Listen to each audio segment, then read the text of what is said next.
بسم اللہ الرحمن الرحیم۔ گمنام ہیرو کے معزز ناظرین، السلام علیکم۔ آئیے چلتے ہیں کہانی کی طرف۔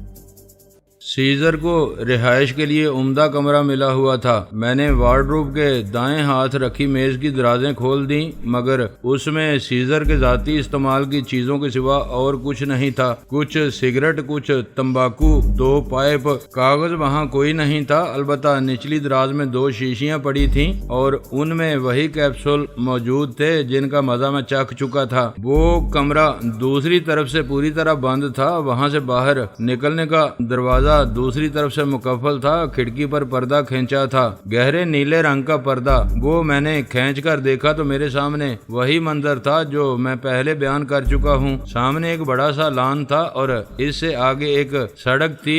سڑک کے آگے ایک اور تھی اور بس وہ سڑک اس گھڑی خاصی آباد نظر آتی تھی۔ ٹریفک دونوں سمتوں میں جا رہی تھی۔ مصیبت یہ تھی کہ ابھی تک میری وہ کیفیت زائل نہیں ہوئی تھی۔ میرا بدن میرا ساتھ نہیں دے رہا تھا۔ ایک بڑا سا چولہا رکھا تھا، پتہ نہیں وہ اسے کیا کہتے تھے، تھا وہ گیس کا چولہا۔ سیزر اسی پر ساری چیزیں پکاتا تھا۔ اس کے دائیں ہاتھ ایک فریج رکھا تھا اور اس میں سیزر نے کھانے پینے کی کئی چیزیں بھر رکھی تھیں۔ ایک بوتل میں مجھے سیب کا رس نظر آیا۔ وہ میرے خیال میں سب سے زیادہ خوش ذائقہ چیز تھی۔ وہ نکال کر میں نے منہ سے لگا لی۔ سیب کا رس تازہ تھا اور دل کو سکون دیتا تھا۔ اسے پی کر مجھے آرام محسوس ہوا۔ ایک خانہ گوشت سے بھرا ہوا تھا اور وہ یخ ہونے کے لیے چھوڑ دیا گیا تھا۔ نچلے خانوں میں کھانے پینے کی چیزیں تھیں۔ انڈے مجھے زیادہ بہتر نظر آئے۔ انہیں نکال کر میں نے تلنے کے لیے چولہے پر رکھ دیا۔ کچھ تازہ روٹی وہاں رکھی تھی، وہی میرے کام آئی۔ گوشت بھوننے کا میں عادی نہیں تھا،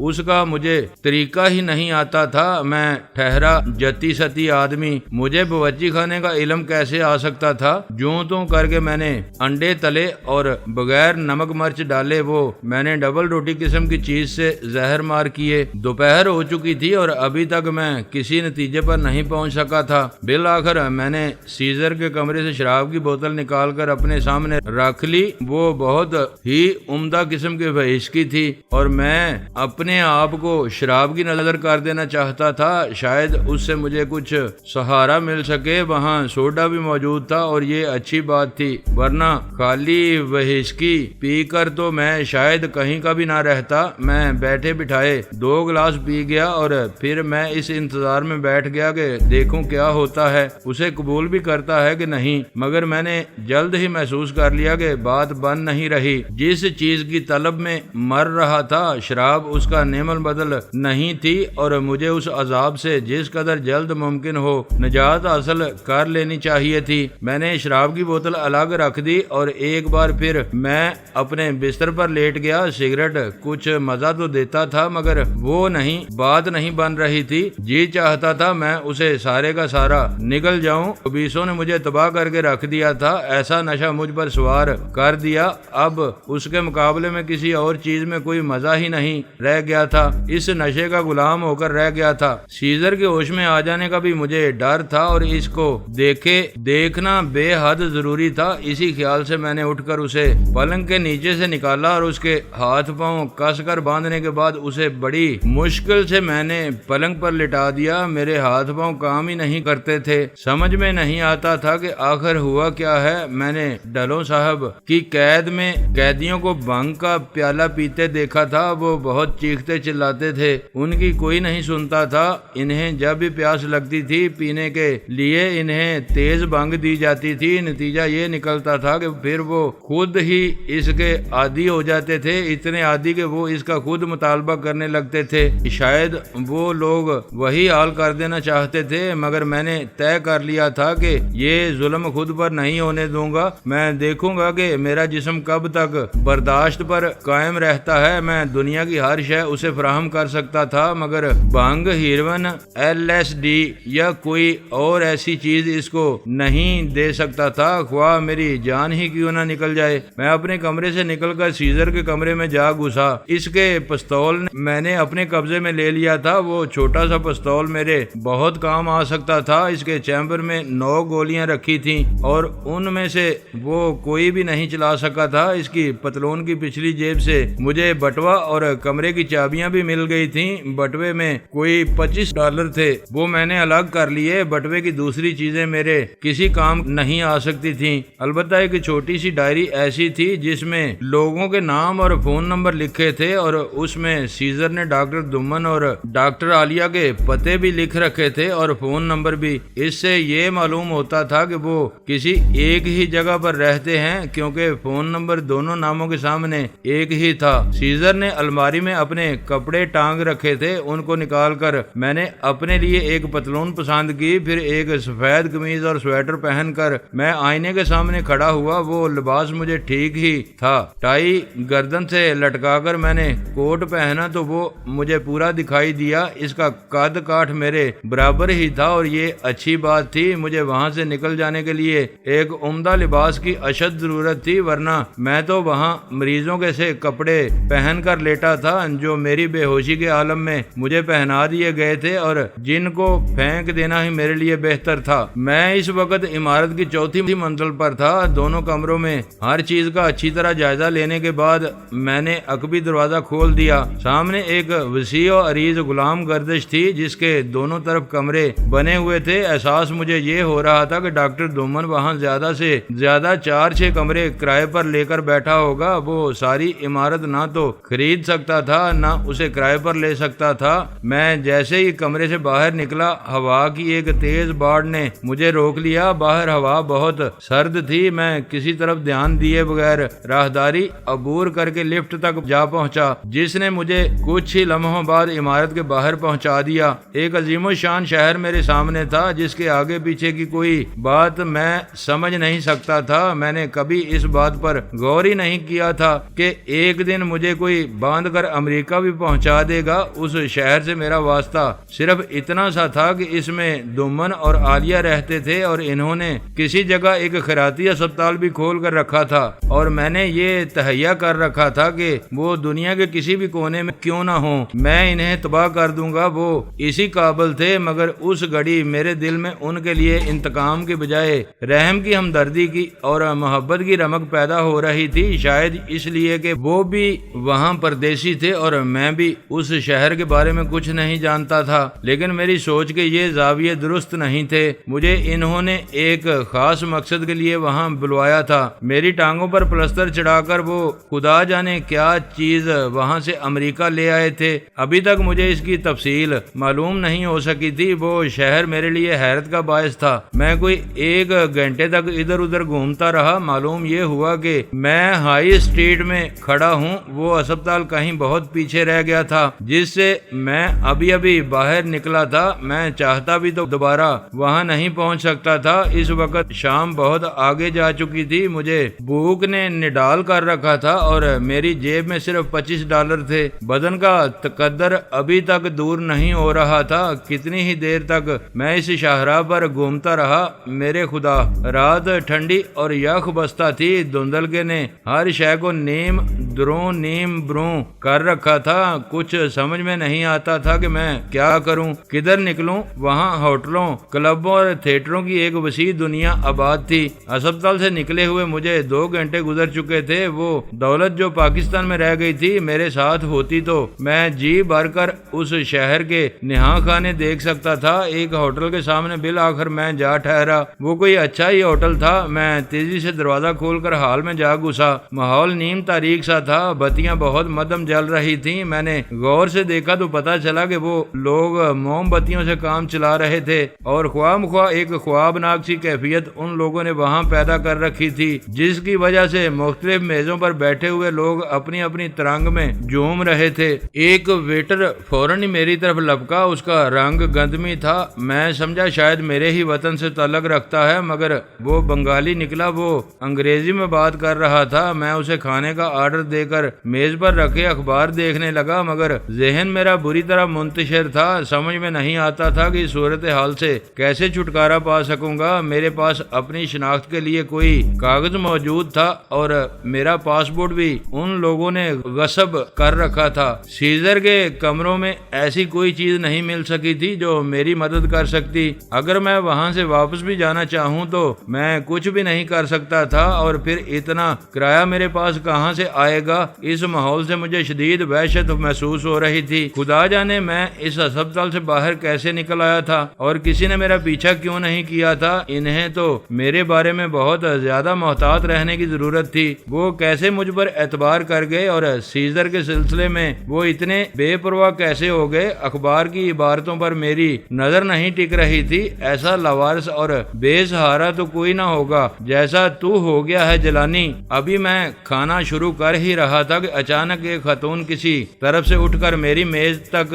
آ پہنچی۔ وہ کوئی بہت ہی عمدہ قسم کی خوشبو لگائے ہوئے تھی۔ ایک گہرے سرخ رنگ کا کوٹ اس نے پہن رکھا تھا۔ جب وہ میز کے بالکل قریب پہنچی تو میں نے سر اٹھا کر اسے دیکھا اور لقمہ میرے ہاتھ میں ہی رہ گیا۔ وہ گہری نیلی آنکھوں میں عجیب سی معصومیت لیے مجھے دیکھ رہی تھی۔ بولی "If you don't mind." "Oh no please." میں نے لقمہ پلیٹ میں رکھتے ہوئے کہا اور اس کے احترام میں کرسی سے اٹھ گیا۔ "میرا نام صافنر ہے، مجھے غیاث کہتے ہیں، میں پاکستان سے آیا ہوں۔ میرا اندازہ درست نکلا، میں پچھلے سال اسلام آباد گئی تھی، تبادلے کی وجہ سے ہمیں واپس آنا پڑا۔ میرے شوہر ولیم وہاں ایک فرم میں کام کرتے تھے، پھر ان کا تبادلہ ہو گیا۔ آپ سے مل کر بہت خوشی ہوئی۔ شکر ہے کسی کو یہاں اسلام آباد کے بارے میں معلوم تو ہے۔ بہت اچھی طرح معلوم ہے، پاکستان تو امریکہ کا بہت اچھا دوست ہے۔ جی ہاں یہ تو ہے، ہم بھی امریکہ کے بہت شکر گزار ہیں، وہ ہماری خیرات زکوٰۃ کا بہت خیال رکھتے ہیں۔ آپ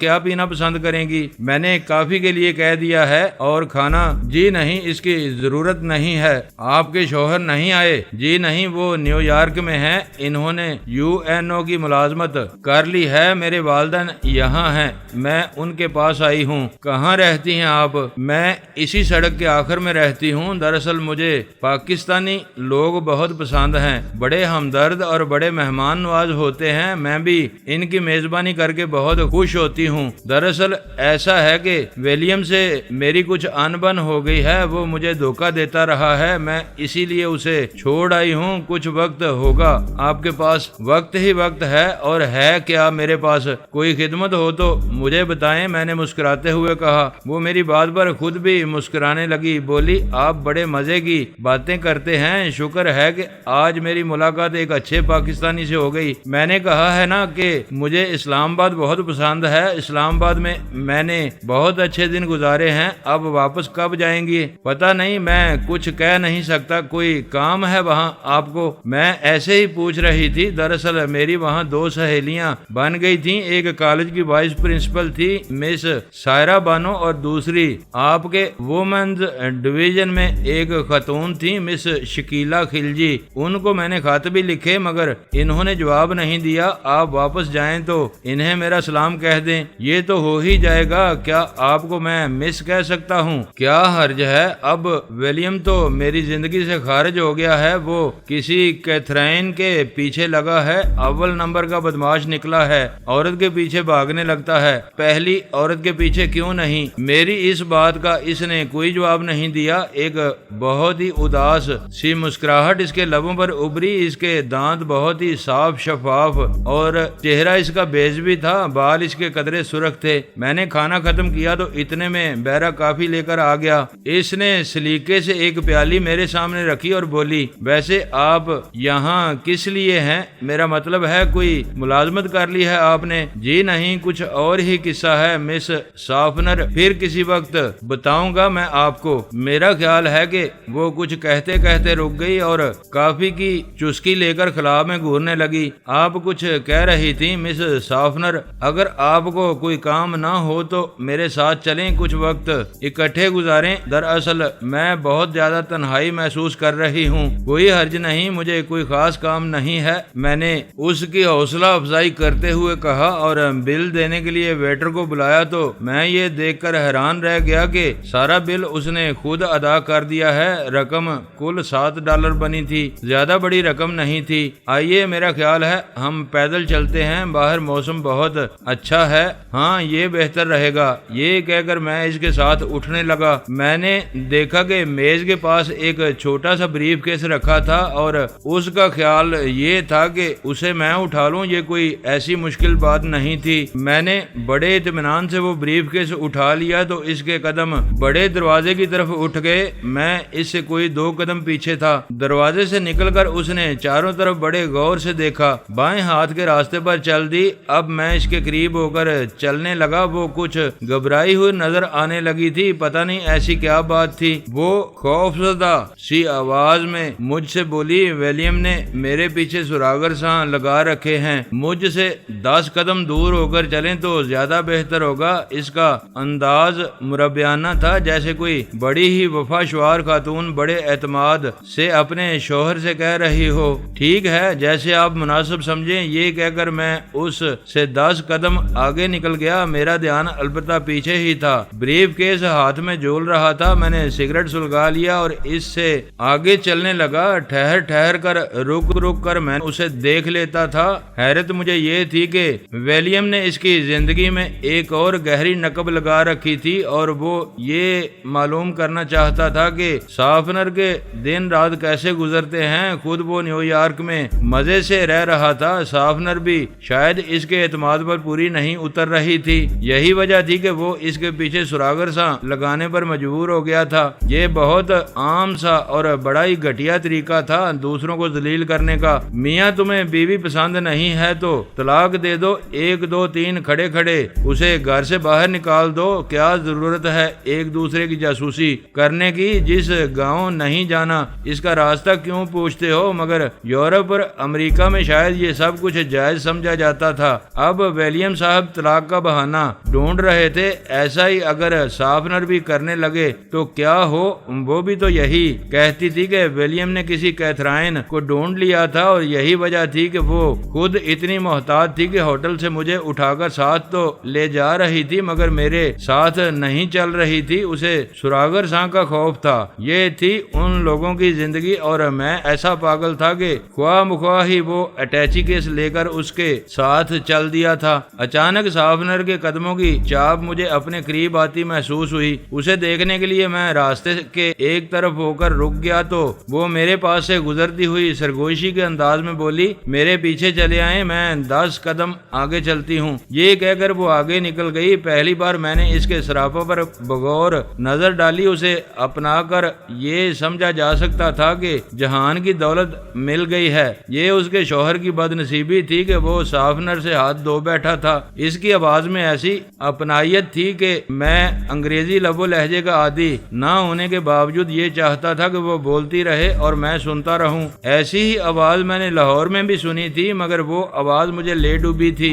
اور ان لوگوں نے بالآخر مجھے اغوا کر کے سان فرانسسکو پہنچا دیا تھا۔ مگر سافنر کا تو ان سے کوئی تعلق نہیں تھا، یہ تو کسی اور ہی خمیر سے بنی ہوئی تھی۔ سافنر کوئی آدھا فرلانگ چلی ہوگی کہ وہ بائیں ہاتھ ایک گلی میں مڑ گئی۔ میں اس سے یہی کوئی 10 قدم پیچھے تھا۔ 2 عمارتوں کے سامنے سے گزر کر وہ ایک دیوار کے ساتھ لگ کر کھڑی ہو گئی۔ گلی بالکل سنسان تھی۔ اس وقت رات کے 10 ساڑھے 10 بج چکے تھے۔ جیسے ہی میں اس کے قریب پہنچا اس نے اشارے سے مجھے ایک عمارت کی سیڑھیاں چڑھنے کے لیے کہا اور خود ایسی بن گئی جیسے وہ مجھ سے قطعاً ناواقف ہو۔ سیڑھیاں زیادہ دور نہیں تھی مگر جیسے ہی میں 6 قدم پر پہنچا ایک آدمی اچانک ہی میرے سامنے آ گیا۔ ہے مسٹر، یہ بریف کیس مجھے دے دو جلدی۔ اس کی آواز میں عجیب طرح کا تحکم اور شتابی تھی۔ سافنر اس دیوار کے ساتھ کھڑی تھی اور میں اسے نظر نہیں آ رہا تھا۔ اس آدمی نے بائیں ہاتھ میں ایک خنجر تھام رکھا تھا۔ لگتا تھا وہ اس کو چلانے کا فن جانتا ہے۔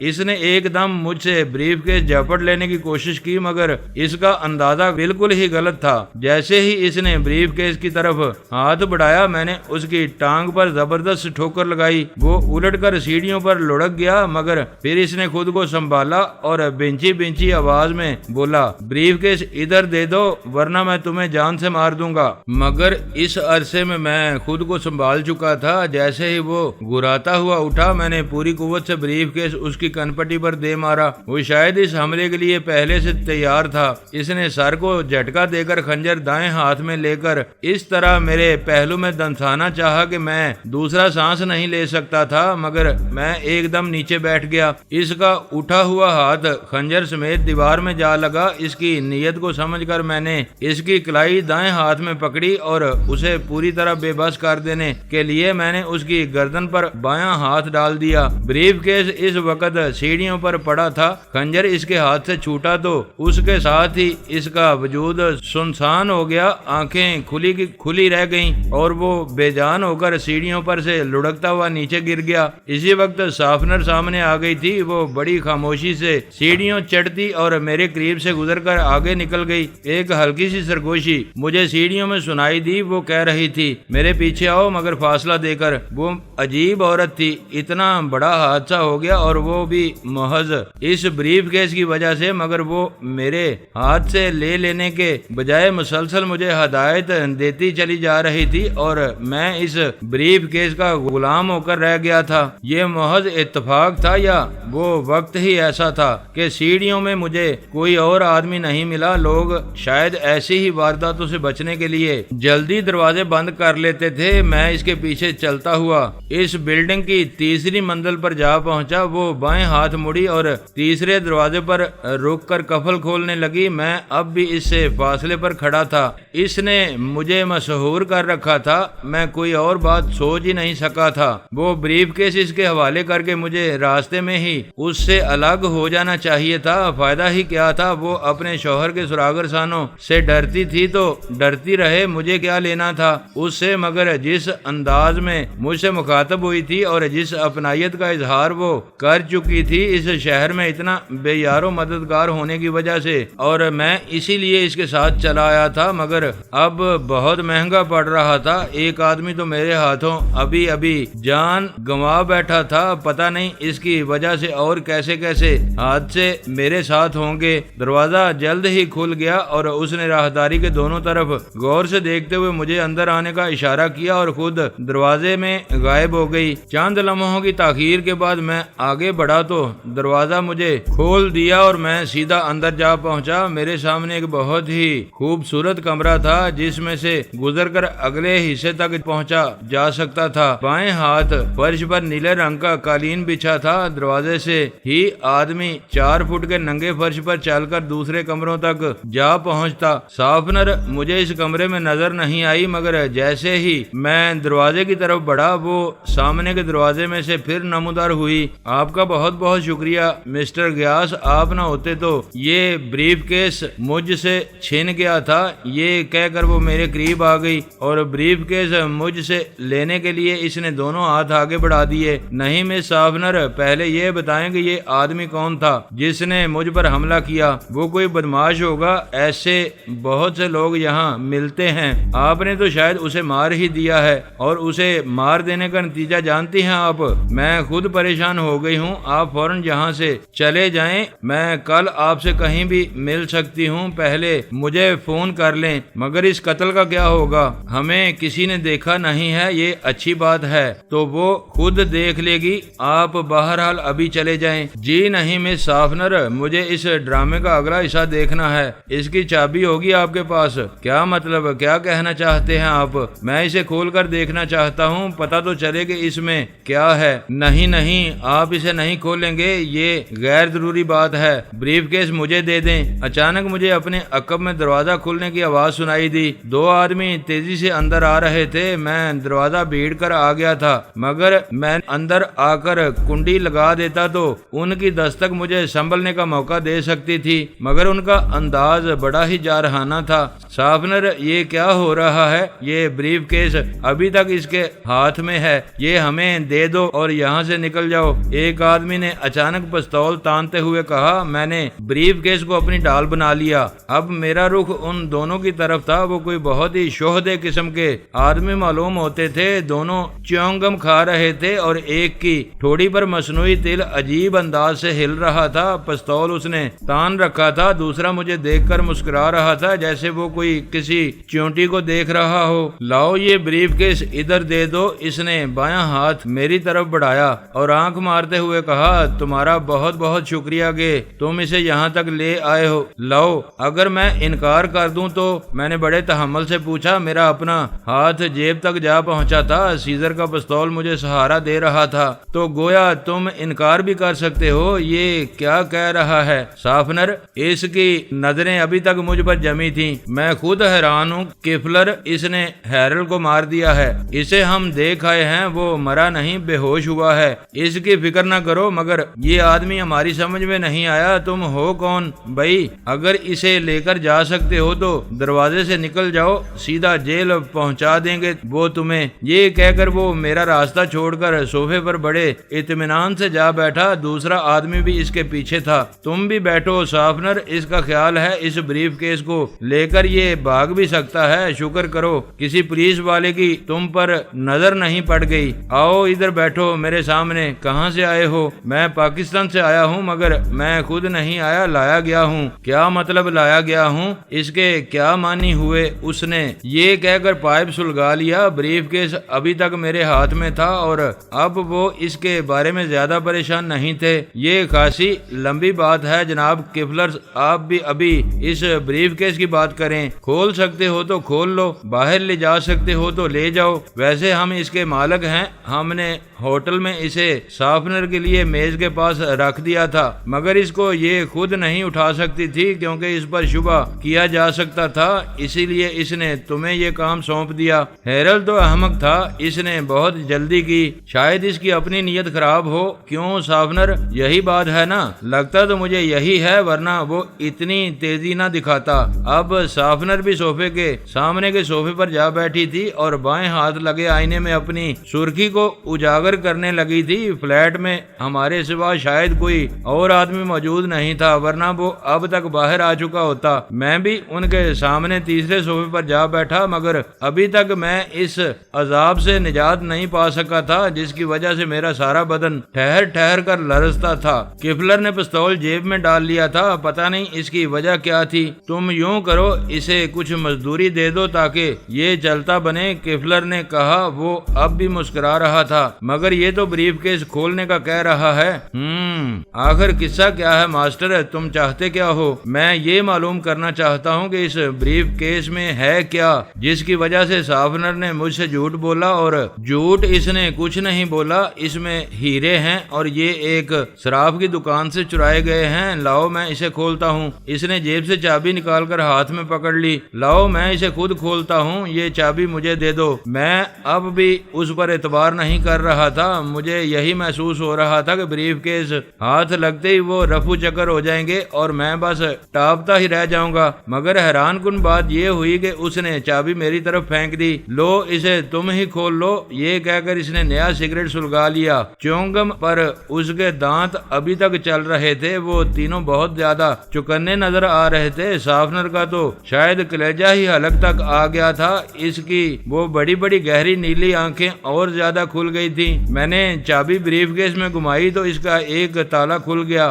اس پر شافنر ایک دم میرے قریب آ گئی۔ اس کی طرف کوئی دھیان دیے بغیر میں نے بریف کیس کا دوہرا تالا کھول کر اسے قالین پر رکھ دیا۔ اس اثناء میں کفل بھی شافنر کے پاس آ بیٹھا تھا اور میں دیکھ رہا تھا کہ اس نے اپنا پستول پھر نکال لیا تھا۔ میں نے بریف کیس کا ڈھکنا کھول دیا۔ وہ ٹھیک کہتے تھے، بریف کیس میں بہار آئی ہوئی تھی، ایک عجیب سی چکا چوند سی میری نگاہوں میں بھر گئی۔ وہ ہیرے تھے، سچے اور کھرے ہیرے، جو بڑی احتیاط سے ایک شیشے کے پیکٹ میں رکھے تھے۔ اس کے ساتھ شیشے کا ایک اور پیکٹ بھی تھا، اس میں بہت ہی خوبصورت زیورات موجود تھے۔ دونوں پیکٹ الگ الگ رکھے تھے اور ان پر سان فرانسسکو کے ویلکم جیولرز کا نام لکھا تھا، اور وہ بھی کسی بہت ہی چمکیلی دھات سے۔ کفلر نے دونوں پیکٹ اٹھا لیے، اس کی آنکھوں میں بے پناہ چمک پیدا ہو گئی تھی۔ شافنر بھی خوشی سے نڈال ہو گئی تھی۔ دیکھ لیا تم نے، یہ صرف ہیرے ہیں، تمہارا کیا خیال تھا؟ میں یہ سمجھتا تھا کہ اس میں ہیروین ہوگی، تمہارا خیال غلط تھا،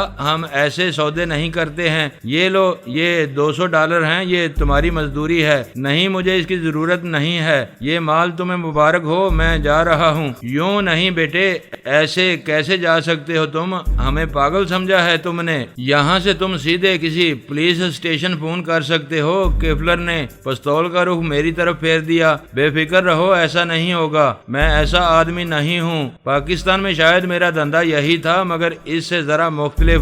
اچھا مس شافنر، آپ سے شاید اب تو کبھی ملاقات نہ ہو سکے۔ اس اثناء میں شافنر نے بریف کیس بند کر دیا تھا اور وہ اسے ہاتھ میں لے کر اٹھ گئی تھی۔ ہم تم پر اعتبار نہیں کر سکتے ہیں بیٹے، ادھر بیٹھ بیٹھ جاؤ اور یہ بتاؤ کہ تم نے ہیرل کو کیا دیا ہے؟ وہ بالکل بے ہوش ہو گیا تھا اور اب اسپتال جا چکا ہوگا۔ کچھ نہ کچھ کیا ضرور ہے تم نے۔ کہاں رہتے ہو؟ مجھے خود پتا نہیں، مجھے ایک شخص نے شدید بیمار ظاہر کر کے پاکستان سے یہاں پہنچا دیا ہے اور میں کسی چیریٹی اسپتال میں پڑا تھا۔ مجھے نہیں معلوم کہ میرے یہ دن کیسے گزرے ہیں۔ انہوں نے مجھے مسلسل بے ہوش رکھا، پھر مجھے انہوں نے ہیروئن کا عادی بنا دیا۔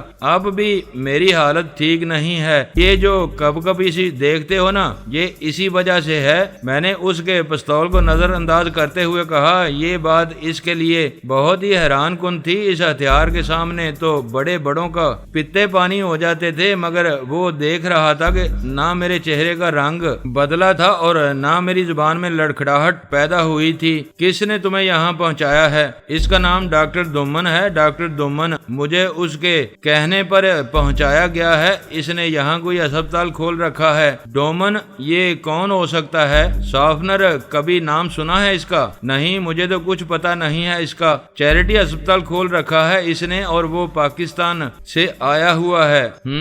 یہ قصہ کیا ہے سافنر؟ ہم تمہاری کوئی مدد کر سکتے ہیں؟ تم کام کے آدمی نظر آتے ہو۔ میں کیا کہوں کیفلر، مجھے بھی تم ایسے لوگ پسند ہیں۔ کاش میرے دوست بن سکتے۔ تم مجھے اپنا دوست سمجھ سکتے ہو۔ ایک بڑی مشکل سے نکال لیا ہے، ورنہ ہم ان ہیروں کے مالک نہیں بن سکتے تھے۔ بڑی مشکلات حائل تھیں۔ 2 بار سافنر کو روکا گیا، مگر یہ بریف کیس لے کر ہوٹل جا پہنچی اور پھر تم نے ہماری مشکل آسان کر دی۔ مجھے دوست ہی سمجھو۔ اب یہ پستول تم پر کبھی نہیں اٹھے گا، تم سے یہ میرا وعدہ ہے۔ یہ کہہ کر اس نے پستول جیب میں ڈال لیا۔ ویسے میں بہت حیران ہوں، تم اس سے قطعاً خوفزدہ نہیں ہوئے؟ یہ کیسے ممکن ہے؟ اسے دیکھ کر تو لوگ راستہ بھول جاتے ہیں۔